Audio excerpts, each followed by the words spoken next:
and it might be the best time you've had all night. So anyway, tonight I'm here at the Portsmouth Public Library and really happy to be here. Grateful that the library offered us their space. I'm here to talk about the New Hampshire Health Protection Program. It is a brand new health insurance program out of the Department of Health and Human Services, and it is tremendously exciting. It's really, I can't overstate, it's kind of a historic event. My name is Mary Ann Cooney, and I'm the Associate Commissioner for the Department of Health and Human Services, and I'm joined tonight with Mel Braley, who is our Administrator for Field Operations in the Division of Client Services. And I'm glad Mel is here tonight because, as you'll see, I may pass the microphone to her on many occasions because she knows a lot more about eligibility than I do, and I'm grateful to have her here tonight. I see a lot of faces here that I know that's a mixed crowd. I know that there are some people here who are providers. There are some folks here that are interested in this for themselves, and there are folks here that are interested in learning more about it for their families. And I'm really glad you're here. I can't overstate this. I'm a nurse, and I've been a nurse for 30-something years. I almost can't believe I can say that it's that long. But I worked in critical care when I first came out of school. And I worked for a number of years in intensive care unit. And I saw at the end of life, and I saw critical situations of health care that went, or health and disease and chronic illness that went unattended. Today, I can honestly say that even the work that we have done as nurses and physicians, we get a chance now to start before disease takes its hold on people. We have a chance now to offer preventive care, to really be deliberate about making sure that everyone has health care coverage. And that's the intent of the Affordable Care Act. That is the intent to make it easier for everyone to have the health care that they really need and deserve in many ways. So the presentation tonight will be divided into two sections. The first section will be directly related to enrollment, eligibility, all of the necessary things that you need to know about what is the program all about, how do I get covered, and what do I need to do. Very simple. We'll have a question and answer period directly after that period of that time of the slides. And it'll come up questions, so you'll know exactly when to ask. But please, if you have a burning question and you think you may forget it or you want to ask for clarification, I am not opposed to people raising their hand at any time. It's a nice small crowd. You can get your questions answered if you really need them. But the second half is more directed towards those that are providers, people who are interested in learning how to help other people to enroll. And those are the folks that might be here from clinics, healthcare agencies, community health centers, area agencies, and such. So if you have detailed questions about a particular scenario, and I'm talking to providers more now, if you have a particular question about a scenario that you want to work out, it has to do with eligibility, again, that's why Mel is here, because she will help. She will really help tease some of that out. And for very complicated questions, we'll probably ask to just, can we meet you after? But I want to make sure that anyone who has a question, I hope you get that answered tonight. And you can raise your hand, or if you want to wait till the end, please do. So let's get started. And just a note, this Protect is available on the department's website. I don't know if it's going to work. It's too far away, Alex. Thank you. Okay. Yeah. So the presentation overview. Tonight we're going to talk about, as I said, the New Hampshire Health Protection Program. Talk about eligibility, how to apply, what does it mean, what are the benefits, and more importantly, some of the specifics that you need to know in order to feel comfortable about what you need to do. Let's see if it works from here. Okay, great. So what is the New Hampshire Health Protection Program? Simply, it is a locally managed, federally funded health insurance program, mostly for low-income adults. Anyone who is within a certain age category, I'll talk about it, and an income limit, who believes that they may be eligible are urged strongly to apply. And we think there are 50,000 people at minimum in the state of New Hampshire that qualify for this program.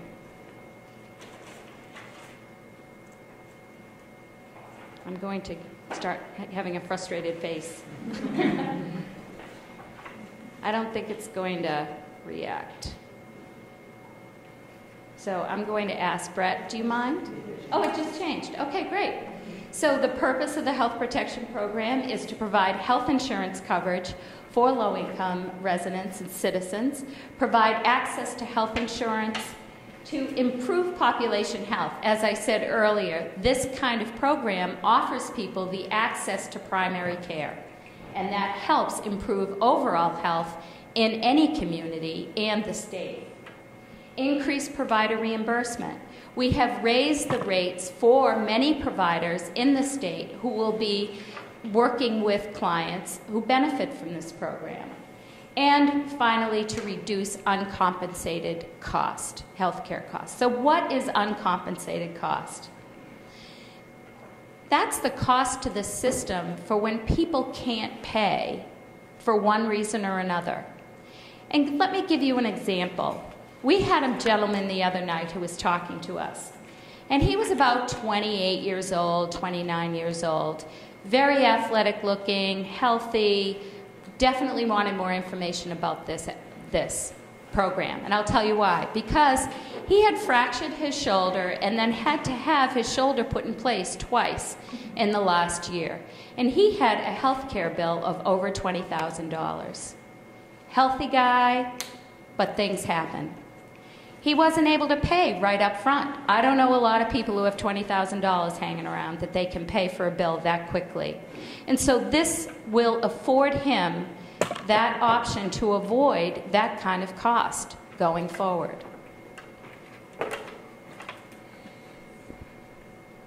There. So who is eligible? Anyone ages 19 to 65. 19 to 65. We do not believe that let me rephrase this. So anyone who's pregnant at the time of application would go into a different program under Medicaid because that actually has a higher income limit. So if someone believes they're pregnant and they're of low income up to a certain limit, please check with us. Try to apply because you will also be accepted, but you'll be put into the pregnant category. Anyone who has Medicare in any form, A or B, those two do not qualify for this program. And if you are otherwise enrolled in a program that is considered what we call a special health long-term care situation. So if someone has access to nursing home services, or they have developmental disabilities, or they're in long-term care, then they most often would not qualify for this program because they're already in a program. However, if people do not have health insurance and they're in that age category and within this income limit, we are urging anyone to apply because you don't know. And most likely, if your income limit is $1,342 a month, if you make at or less than that amount in one given month, and you're one person, then you qualify. If you're a family of four and you make less than nearly $3,300, $30,000. Good Lord. If you make less than that, then you too qualify. So this is a very rich program for those that may never have had health insurance before.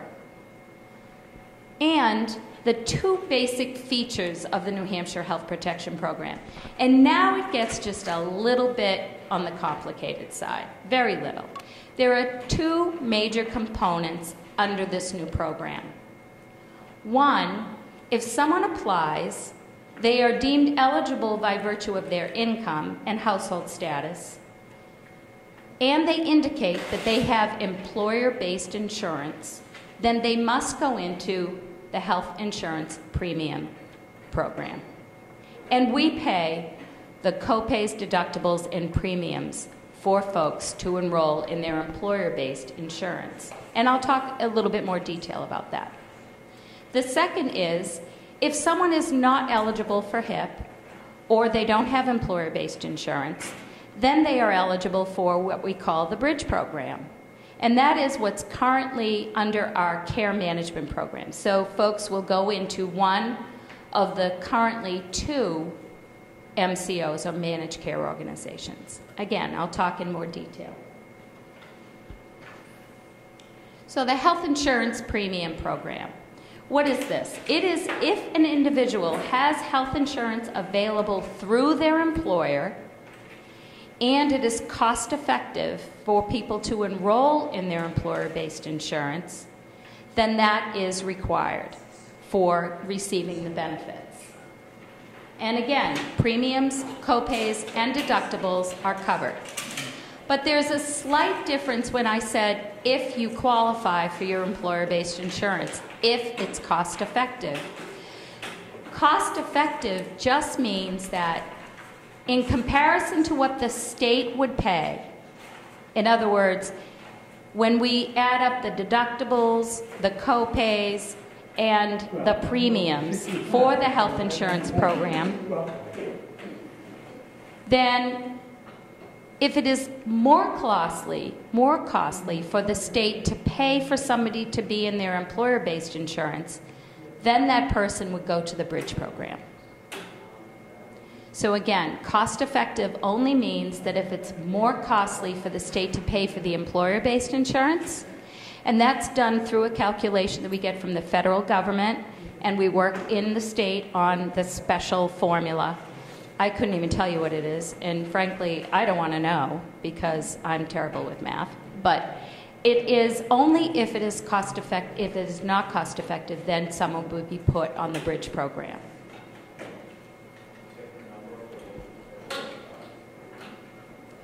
So DHHS will send the employee or the applicant another form to fill out, and then they take that form to their employer and they sign up for employer-based insurance. Once that person is signed up for the employer-based insurance, as of August 15th, people will receive coverage.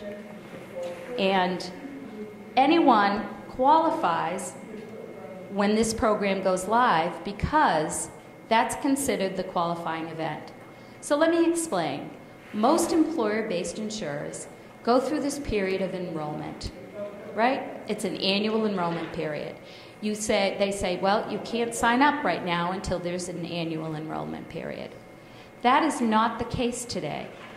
With this program, it's considered the qualifying event to allow folks to then go on their employer-based coverage, just as if it was open enrollment period for them.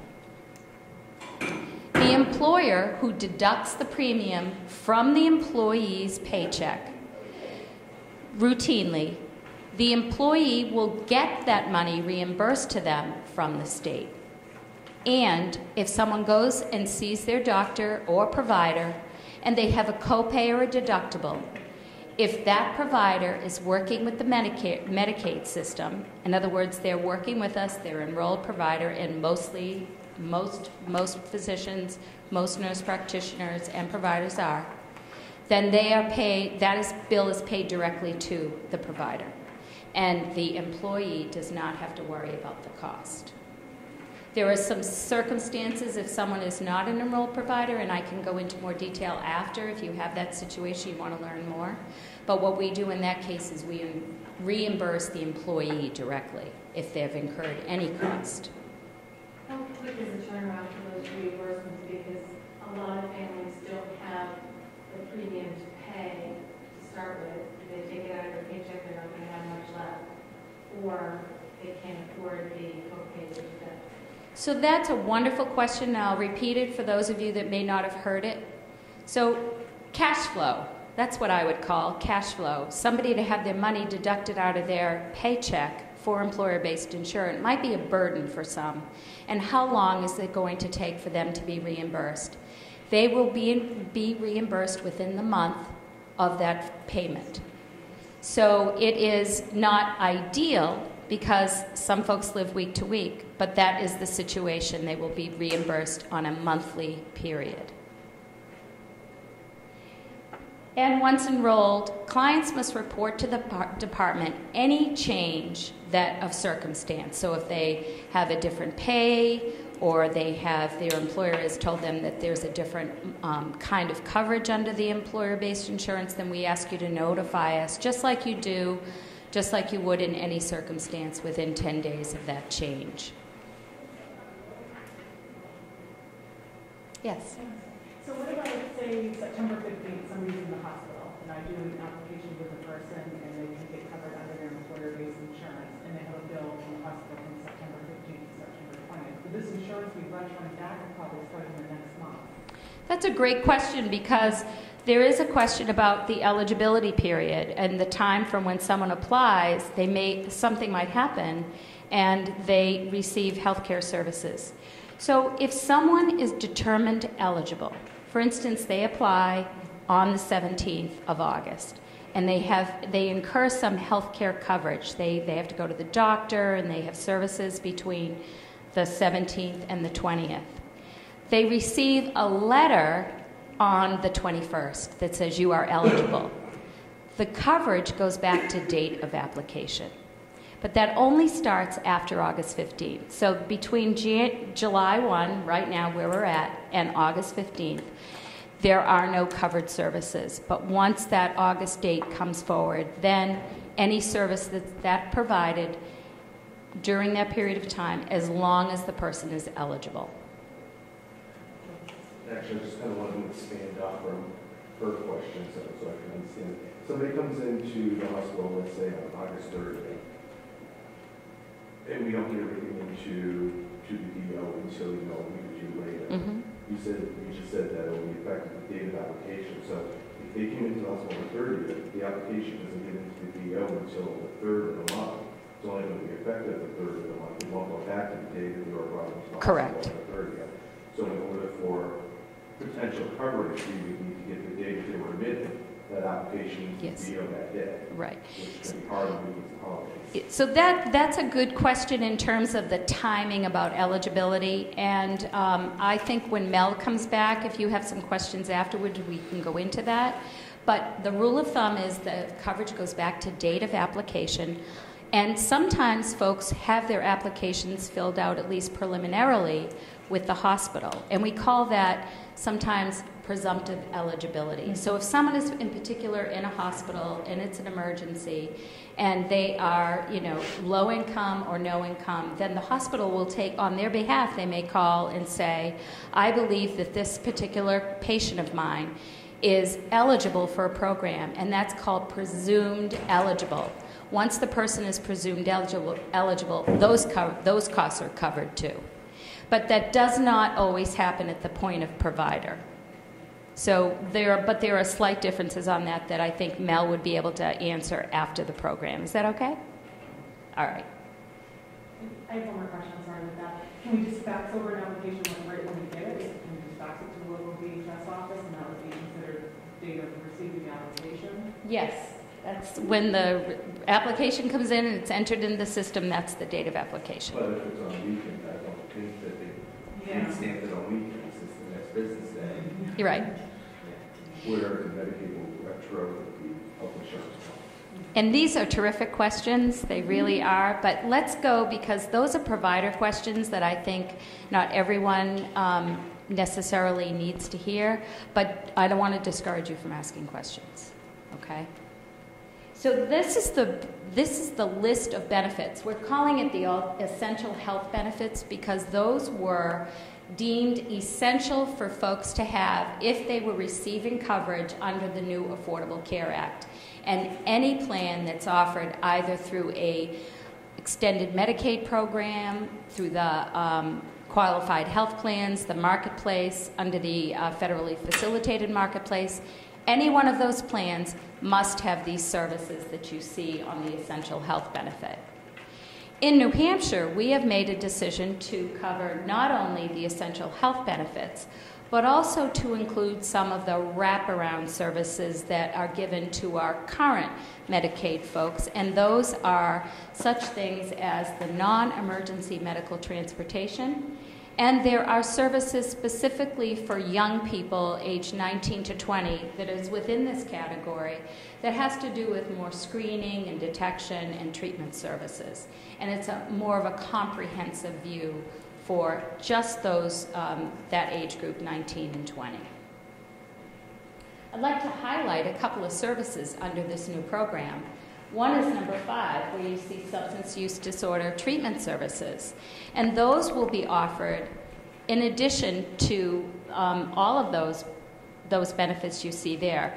It's slightly different from the current Medicaid program, and we do not offer those services in the current program, at least we don't offer them today.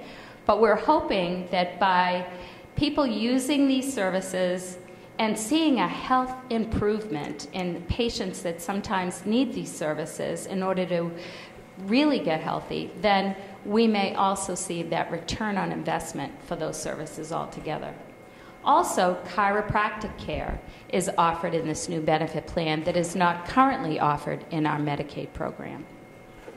Yes? Is the autism services that fall under the early periodic screening? No. I'm not sure. My understanding was that the new plan, the health protection plan, was going to cover like Connor's Law, but autism services, whereas regular children's Medicaid is not. That's a good question, and I'll write it down because I really don't know. Right. I believe that they're working on that benefit, but it might have to be included in one of our waivered services. This is specifically for the 19 to 65-year-old population. It says ages birth to 21. Right. And right, that's EPTSD, so this is for this population is just the 19 to 20. I had a social worker at the hospital ask me to ask this question if this came up tonight. Will it cover IOP and residential care for substance abuse? Yes, eventually it will. Eventually. Eventually it will. There are some services that will not be covered right out of the gate because there are a number of different reasons for that. Number one, in order to provide any service under the Medicaid program, our providers must be enrolled as a Medicaid provider in our program. Remember I said that if they're not an enrolled provider, then some folks would have to pay right up front their copay or deductible and then get reimbursed. In order for us to do business with a provider, they need to enroll in the Medicaid program. That's a federal requirement as well as a state one. And that's the best way to get paid. They get electronic payments. And if they're not enrolled, then they don't get those payments electronically. Also, and there are many substance use disorder providers that have never been Medicaid providers before. And it takes a period of time to have certification and for them to enroll in the Medicaid program. So right out of the gate, not all services will be provided, especially the residential services and some of the outpatient. But I would stay tuned because it's going to happen rather quickly. My understanding is that there's a number of services that are going to be provided right out of the gate. Some of those more traditional services such as substance use counseling, some of them opiate treatments, things like that. But the other services such as residential and intensive outpatient, that might take a few months to get going. And I believe it will be at least a few months.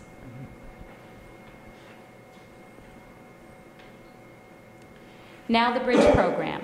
Someone has applied, they're deemed eligible, and even though they may be employed, it was determined not cost effective.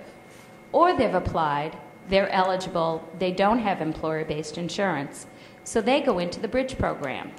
And that is the managed care organization's treatment of folks, and people go into one of the 2 health plans that's currently available. New Hampshire Healthy Families is one, and WellSense is the other. From the date of application to when you're determined eligible, people have 60 days to choose which health plan they want, and they get a letter that helps them to make those choices. It points you into the direction of the health plan's websites. You can get information on our website to see where the provider is. Some folks like their personal, they like their doc. They want to keep the doc that they know, that their neighbor has, or that their brother has. And they said, that doctor's great. And they look in and they see the doctor might be in only one of the 2 plans. Then they want that plan. So they have 60 days to choose. If a client does not choose within that 60-day period, it's summer, people are busy, then what happens at the end of the 60-day period is folks are auto-assigned to a health plan. They're automatically put into a health plan. And it's based on a formula. It's usually 1 here, 1 here, 1 here, 1 here. Or, based on some folks' claims history, if we have any information on somebody's use of claims, which we may not have because this is a new program, but if we have any information on that, let's just say they go to the one doctor, then that gets picked up and somebody would be placed into a health plan where that doctor is. If they don't choose in that 60-day period, they're auto-enrolled, then they have 90 days to change. They'll get a letter in the mail saying, you have been enrolled in, let's just say, WellSense. And you now have 90 days to make a change in your health plan if you don't want to remain there. And so folks will then have that another period of time to make that choice. There's an annual open enrollment period for the managed care organizations, but again, this is a qualifying event. Somebody is deemed eligible, then they get enrolled right away. They don't wait for the October and November enrollment period that we have coming up. Now, medically frail. This is a little bit complicated, so I'm just going to try to make this as easy as possible. In the application, there's a question that says, do you have difficulty with feeding, dressing? Do you have a chronic illness such as mental health or substance use disorder that impedes or impairs your ability to dress yourself, feed yourself, or move around? It says activities of daily living. If someone answers yes to that question, that prompts a reply that someone will get in the mail, a notification that they have indicated that they are medically frail. And that letter comes to them within the period of time. It comes with the eligibility letter, most likely. They have a chance to choose between the essential health benefit, the alternative benefit plan that you saw, or something called the standard plan. And the standard plan offers just a little bit of a difference. So used to pointing. A little bit of a difference in the package. So most things are the same on both sides. But if you look at the 4th line, access to long-term care services like nursing homes, if you were determined to be medically eligible, then that is not offered under the New Hampshire Health Protection Program alternative benefit plan. So folks who need those long-term care services are then put into, or they choose to be put into, the standard plan. Again, that's a choice that people have. They will remain in the alternative benefit plan unless they indicate that they want to go to the standard plan. And it's a letter that comes with a return, tear off on the bottom to check the box on what you want. The alternative benefit, that's either the benefit bridge, is that what you're? Yes, yes. Well, actually, if people have employer-based insurance, bottom line, and they go through the employer-based insurance, they could still be on the standard plan. And what we would offer that the employer doesn't offer are the wraparound services.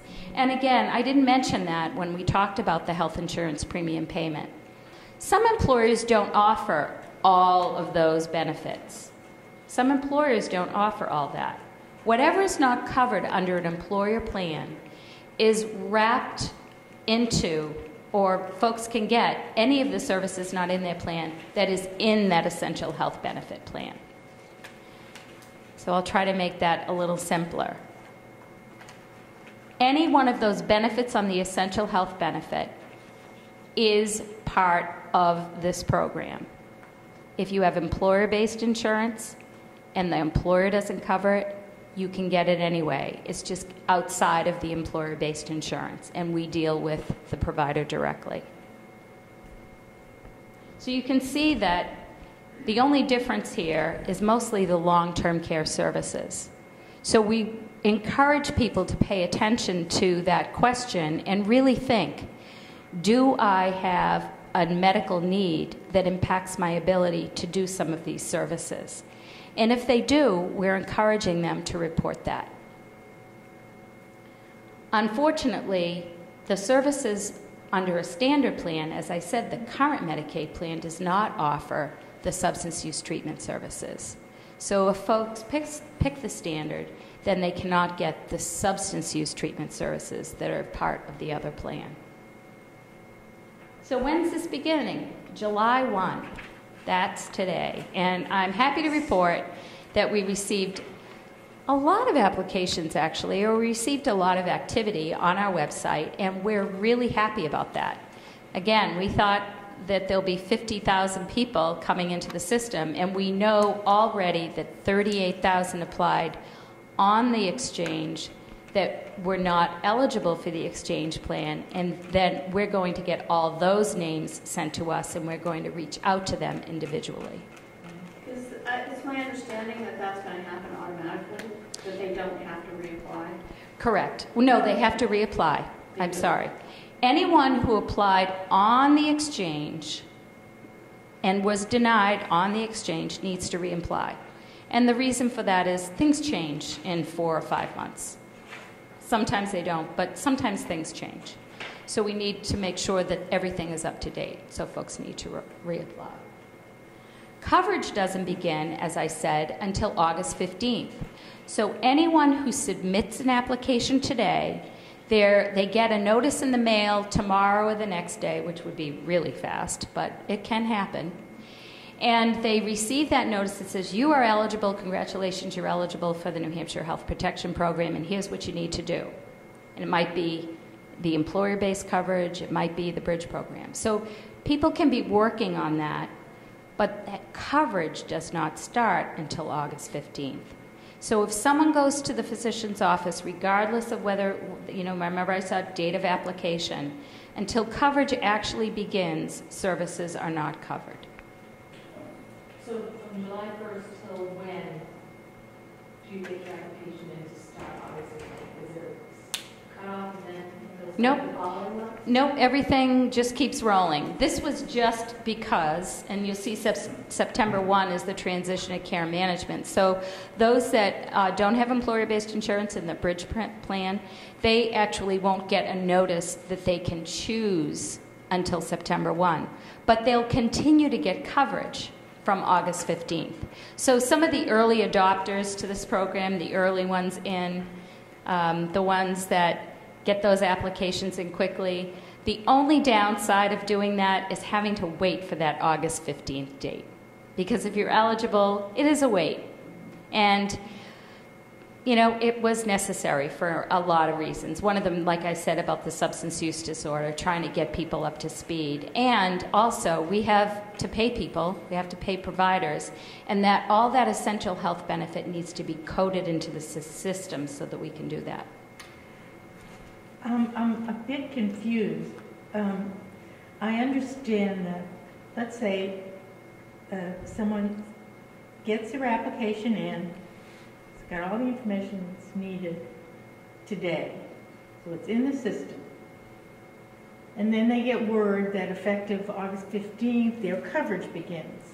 But if they had, some kind of a medical problem and there's a bill hanging out there, my understanding from your earlier remarks is that they would be covered. Or is that only through the employment one? That's only in this instance, as we're starting the program. Some people have asked... What's only? That it will be covered or it won't be covered? That it won't be covered until August 15th. So if you think about your application comes in and August 15th, all coverage starts. Anybody who applies August 15th or after, they would get the benefit right away. But there's this period of time, it's a waiting period for us to get the coverage going. And we wanted to do that so that we know there's going to be an awful lot of applicants here. And we wanted to get them in early. And we didn't want people to wait till everything was ready to go. Otherwise, we would be opening up on August 15th. So we wanted to make sure people knew this. And they're being advised that when they get information off of the numbers of ways you can apply. It says August 15th. And then the transition. So can I just go one more slide, and then this actually opens it up to questions right after this. The 4 ways to apply. The first one, and I would say the one that I would recommend that people use, is the New Hampshire Easy site, newhampshireeasy.nh.gov. That's our online application process, and it is easy. It really is. You fill out, it asks you a lot of questions. Granted, it takes maybe a half an hour to go through it, but then once you do it, then you've done it, and your application is in. It's available 6 to 12 midnight, then it turns into a pumpkin. Then the next option is to call the 188 number, or our Medicaid Service Center number. And those folks, it's a live person answering the phone during those hours to answer questions for folks and start them through the application process. And they answer the questions that are kind of nitty-gritty questions for folks, such as, what is the hip? What is the bridge? What did she say? I don't remember. How do I do this? And they'll walk people through that. So it's good for a lot of folks that need help with applications, and many people do, or they don't have access to the internet. They can pick up the phone. And if they don't have a way to get to the district office, which is the third way, people can either download an application off of our website, or they can go to one of the district offices, and there's one over at the Pease area for this particular region, or there's one in Rochester for those that live up towards that side. There are two DOs right around here, district offices, and they can go get an application. They could even fill it out there if they have all the information with them, and then just leave the application, or take it home, fill it out at home, and mail it back in. And then the fourth way is the way that the Accountable Care Act through the marketplace, and that is at healthcare.gov. I still would say the best way to go is New Hampshire Easy, or call our 188 number, because it's directly New Hampshire, and the folks that answer the phone know exactly what is going on in New Hampshire. So is there going to be no face-to-face appointment required? This is already done in the mail? So there's no face-to-face required. It is determined on modified adjusted gross income. Remember, I'll go back to the income pages. See if I can do that, because a lot of people love these charts, and I do too. So there it is. So this is your income limit, and it's judged on the modified adjusted gross income. If they have no income, can they apply? So if they no income, they can have anything up to those numbers. If someone's in a roommate situation, then each one applies individually, and it's based on their individually modified adjusted gross income. A household, though, is anyone who reports on their taxes, this is me, these are my dependents. That's the household. How'd I do, Mel? Okay.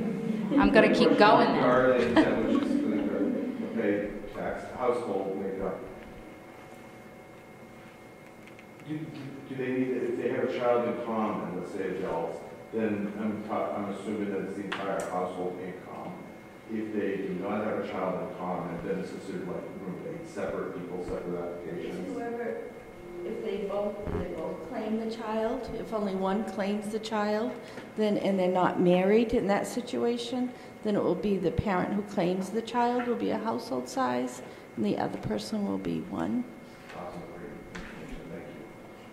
I specifically bring up that roommate situation because we do get that question frequently, so I'm really glad you asked for even additional clarification. What's the turnaround time going to be if all their applications are provided on an application, 30 to 45 days, this given time?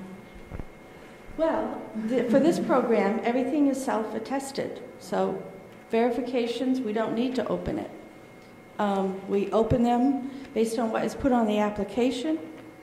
And then, if through cross matches, we have a discrepancy through Social Security, through Employment Security, for instance, then we would send out a verification after it's open and say, you have 10 days to verify this discrepancy. And then that's how it works. So again, to expand on her question, so if we were submitting an application August 16th, fill everything out, attest to it, no documentation is required unless something gets flagged down the road. Mm-hmm. When can we expect a Medicaid card in the mail and for it to be turned on? Well, 30 days, 45 days? What would the policy I'll tell you what the real federal regulation is. The real federal regulation is 45 days, like every Medicaid program. However, we are going to make every effort we can to open these as quick as we can. And I mean that, like within days. Not weeks, days. But then, one last quick question. Mm-hmm. If somebody has the potential of getting on the employer insurance Yes. through the first program, they don't have the option of going to the bridge program. They must go through the employer To determine if it is feasible financially. They have to go through that determination of being cost effective, but while they're being that determination is being made, they are put into the Medicaid, the standard Medicaid program. Well, that's being determined. Okay. The fee-for-service program, with the alternative benefit plan. Yes, Let me not tell the you standard. that we started today, and we've had 3 months to get this going. And I'm not making an excuse. I'm just letting you know that we have been working really hard to make sure that what we roll out today is exactly what people need to get covered. We want you to be patient with us, though, and these questions are terrific, because we knew it was going to be a little rocky and maybe a little bumpy, and we want to make sure that any one of these questions that are asked, and we want to be able to address it. Yes. There was a lot of promotion during the health exchange to get young people to enroll in the marketplace, but sometimes that isn't even affordable. So are they able to go back to this if they're living on their own? If they're 19 to 65 and they're within this income category, they should apply. Even though they may have just started enrollment through the marketplace.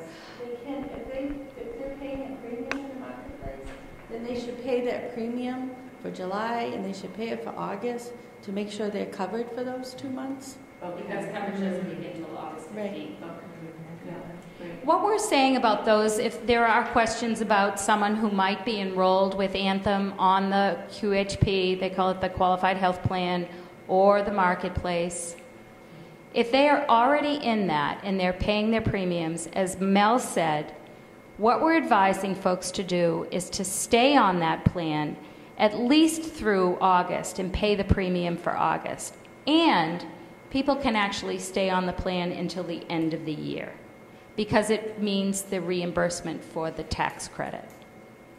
And this is probably more complicated than some folks need to make it. But if folks want to apply for this program and they only want to be on the NHHP, they don't want to be on the Anthem plan, then we're advising them to pay that premium during August and then enroll, in which case they'll be covered under this. So there's no interruption in coverage, because the coverage starts on the month after. They can apply now, though, as long as they still pay their premium in August? Correct. Yep. Okay. So the program options may change. This is important information to remember, that when counseling some of your clients, or folks in general, that the New Hampshire's legislative intent was to maintain the business community, maintain private insurers as much as we could, and not disrupt the market as much as we could. So there will be eventually a transition of those that are on the bridge program to the health insurance marketplace.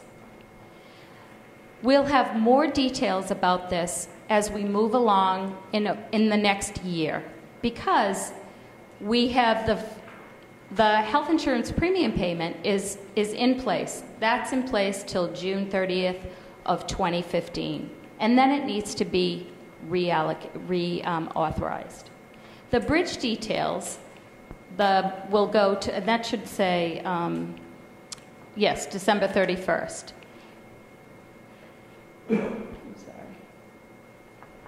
So the bridge program may transition to this premium assistance plan. What has to happen in order for us to do this? The state needs authorization by the federal government in order to make a change like this, because it's a little unique for states to do this. In order to get authorization from the federal government, we have to go through what we call a waiver process.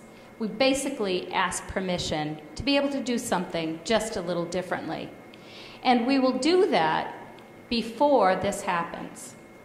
If we get that approval, then in October of 2015, there will be an open enrollment period, as there is with the entire marketplace, and folks can apply then for this program. Again, if you're on HIP, you'll probably stay there. Or if you're getting employer-based insurance, you'll probably stay there. And then coverage will begin on January 16th. There will be no interruption in coverage for folks that are on the plan. We will make sure it's as seamless as possible so that if someone has applied, they're eligible, they're receiving coverage, then they will continue to receive that coverage until any change is made. We will keep people informed of any change by mail. So anyone who's on the system, who is receiving a benefit, regardless of whether or not you're getting it through your employer or through the bridge program, we communicate directly with those clients that are eligible in our program. So what we're asking folks is to be consistent with us in some of the terminology we're using. This was confusing for some folks tonight. It was confusing for me to start, and I've been doing this now for a long time, and I still have to sometimes check myself. So what we're asking is for those of you that are helping clients, and there are many of you in here tonight, that we want you to stay connected to us. We'd like you to use the same terminology that we use. So if you're calling it the health insurance premium payment or the HIP plan or the bridge plan, so folks will learn that language and there'll be less confusion. So when talking about the program, please call it the New Hampshire Health Protection Program. Even though it's a mouthful, we're asking you to do it. Please keep in touch with us because the law has changed and there may be some information that we need to continue to make you aware of. In particular, the changes in any change in law or any changes in some of the requirements through the program. But we do have a website, and so all of this is still posted on our website. But for those of you that may not have access to the web, we advise you to continue to be in touch with the department by phone. Prominently display that household income in any one of those flyers. We have posters and flyers, and we're going to be sending them out to the community health centers, community mental health centers, the providers, the consumer assisters, navigators, etc. They will be receiving some of this information directly so that they can have it. We're going to give it to you in electronic form so you can make copies. One will be a black and white, one will be a color version. We'll also have posters for you to put up. There will be, okay, so the outreach and education campaign that we're just launching with these forums, and we'll go into a little bit more detail on getting the word out to those folks that may not attend a forum and may not have the availability of a web.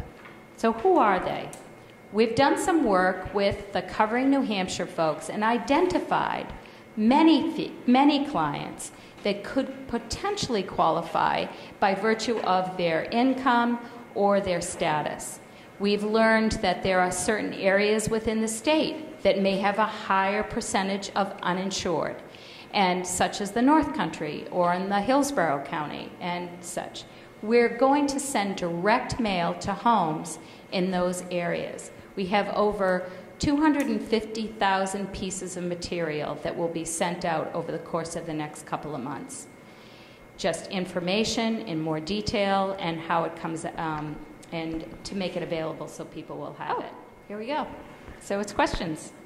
What kind of outreach are you doing for clients who already receive, say, food stamps and child care subsidy? I'm thinking in particular about, I have some single parents who they purchase their own insurance through their work. Their kids are covered through regular Medicaid. Mm-hmm. And how those two things... What we're doing with those folks, we have about 11,000 folks that we do business with in the department that we know could potentially qualify very easy for this, including those that receive SNAP or supplemental nutrition benefits, food stamps. We also are reaching out to child care agencies and folks that currently receive child care within a certain income level.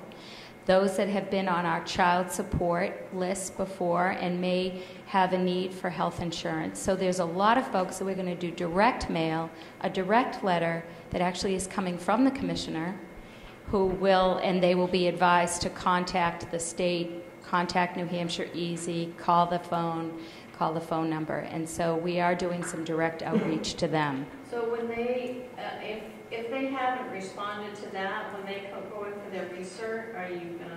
Oh, yeah. Yes. As well as Mel pointed out, a lot of the folks that are on aid to the permanent and totally disabled, when they come up for their redetermination, they may qualify for the program. So I know that he didn't want me to say this, but I'm going to do it anyway because I see my commissioner over to the right, my right, Commissioner Nick Tumpus. Thank you all for taking time out of your very busy day to come and learn about an incredibly important program for the people of New Hampshire. As you can see, with something this significant, it is also enormously complex as we're starting it up. And so we did a press briefing yesterday. The governor and myself had a session in Manchester, and one of the things that we talked about, I think we all talked about, there are going to be bumps in the road. And Lord knows with something that has the level of complexity that this does, there will be that. But rest assured, in terms of some of the things that Mary Ann and Mel have talked about, and what Brett and the Carnell folks are doing, trying to get the word out to people, to try to simplify it as much as we possibly can. And with our whole focus is to try to get as many people covered under the program as we possibly can, because that will really put their lives in a completely different trajectory, we believe, moving forward. So while there are some issues about pins and so forth, I wrote down some notes about, we'll talk about that tomorrow.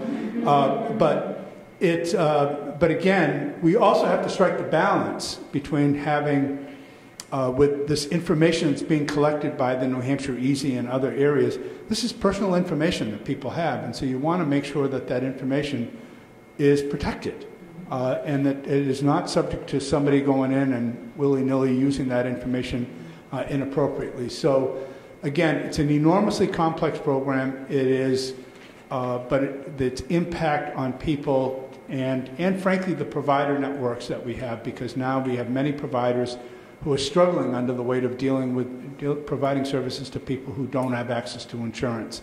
Now, for the first time, those providers, community health centers, mental health centers, hospitals, and others, now will actually have people that will be receiving the services, and they will be able to be paid for those particular services. And I think that will strengthen the safety net for the provider network. At the same time, we're improving the health of the individuals that are being served. So again, I want to thank you for your questions. I know Mary Ann and Mel have done many of these. I think, is this the last one? This is the last one, for now. So, again, it's a beautiful evening, and for you to come here and spend a little bit of time with us to learn about this program and how you can help people or how you can help yourself via this program. We very much appreciate it. And again, just I think Mary Ann said it a little bit earlier, bear with us. Again, this is a program that has been talked about and debated here in the state for the better part of a year. It was signed into law at the end of March by the governor. with a go-live date of July 1st. And so we hit that particular target for the eligibility and the enrollment part of it, but the part of actually getting the coverage in place, as you can tell with all the things that are going on here, a lot of moving parts, it's going to take us a little bit longer to be able to get that into place, and we will get that into place. And again, I think it'll have just a huge impact on the people of the state. So again, thank you, and I'm going to turn it back over to Mary Ann. I need to run, but walk actually. Thank you.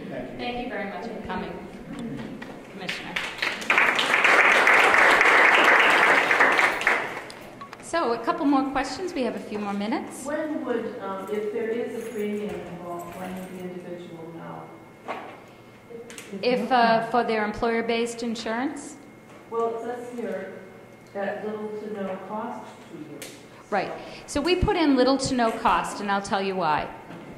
There is a very small cost for pharmacy, for drugs, and that will kick in a little bit. It doesn't start right on August 15th. It might start. People will get noticed.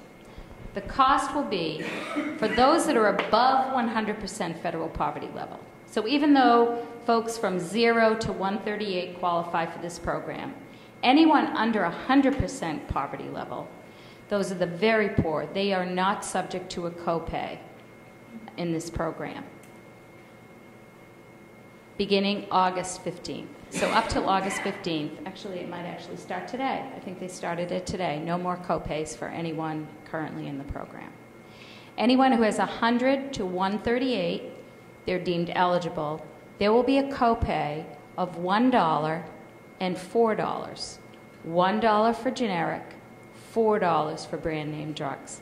That's the only copay in the system.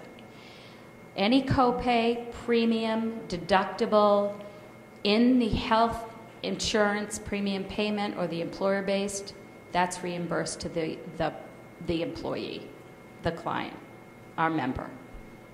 So they need to pay up front and they'll be reimbursed? They will have to pay it up front only in the circumstance if it is a provider who is out of our network, out of the Medicaid. So if they're not enrolled in Medicaid. Otherwise, all of that payment goes directly to the provider. Their premiums will be reimbursed to them in the following month after they pay.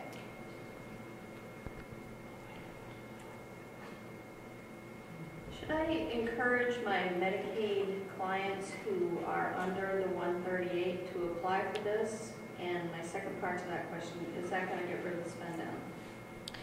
For those that are currently on spend down, they may be the APTD, or in a similar circumstance, they may be over but they definitely would qualify for this, only if they don't receive Medicare. Okay. But it will eliminate the spend down. If they are eligible under this income limit, then it eliminates the spend down. So say they go out of network and they go to someone who's not Medicaid, but they put up the money in front and then you'll reimburse it. How are they letting you know what their expenses were? Their expenses are going to be determined at the time that they are determined eligible for the employer-based insurance, because we take that premium into account to see if it's cost-effective for the state to pay it. I'm talking about, say they go to a physician who's not in the network. Oh, the copay or deductible. Right. Yes. So how do they notify you that they went to the doctors and spent $25? They send the receipt. They send the receipt that when they enroll in the HIP program and there is an employer-sponsored insurance, they receive a letter that tells them this within the letter what the process is. Yeah. But in the bridge program, if they went out, they can't go on that. No, if you're in the managed care organization, you're within their health plan and you stay in their network. Yes. But there are, like, Children's Hospital isn't contracted with either of the managed care companies yet. And I have a lot of families that go down to Children's for their child's condition. So they're negotiating, and so technically they're out of network right now, but they're still going there. And their payments are made directly to Children's. Right. So it doesn't. So that's a similar circumstance, very similar. Just to be clear, Marianne, so when we're looking at putting in these applications, right, filling out the application, at the end, and it asks for that document documentation, should we or should we not have to deal with scanning anything or? If you apply for the Magi Medicaid, and I believe New Hampshire Easy has it specified, Magi only. If you apply for Magi only, then you do not have to send anything in. If you apply for Medicaid to be determined for all Medicaid programs, then you may have to send some of that stuff in. All Medicaid programs means that gets worded for any of the Medicaid, the pregnant, the APTD, right? Those sorts of things. But Magi is the one that you check off for this program. Question. For those of us that might be filling these out underneath the bridge and there's a rainstorm that we use the paper applications, which one is the most applicable? Because we have a Form 800, we have 800 MA, and then we have the PW. For this program, So it would be it's this 800 MA. for just this program. For the other For the program, pregnant woman, it's 800 MA. so we can do PW with this one. For QPW, it would be just regular 800. And QPW is Qualified pregnant. Spend down. a qualifying pregnant woman or a spend down. Same thing. So that 800 MA. But not APTD, for instance. You can't use that because someone wants to apply. So for like NH, yeah, TANF, APD, You gotta use the regular OAA, 800 okay. Got it. So it sounds like we're having a little, I think that maybe we might be wrapping up. So does anyone have another question? Yes. Maybe I'm just learning this enough, but New Hampshire Easy, is that just for Medicaid, or are you saying now that we could go through it for? New Hampshire Easy is our online application for many benefit programs, including food stamps, child care, etc. So it isn't just Medicaid. All programs, right, except for, all programs. All programs. Any others? Thank you. To echo the Commissioner, thank you very much for taking time out. It's a beautiful evening, although a little hot. I think it's hotter in here tonight. But thank you very much. And I very much appreciate you coming out tonight. Very important.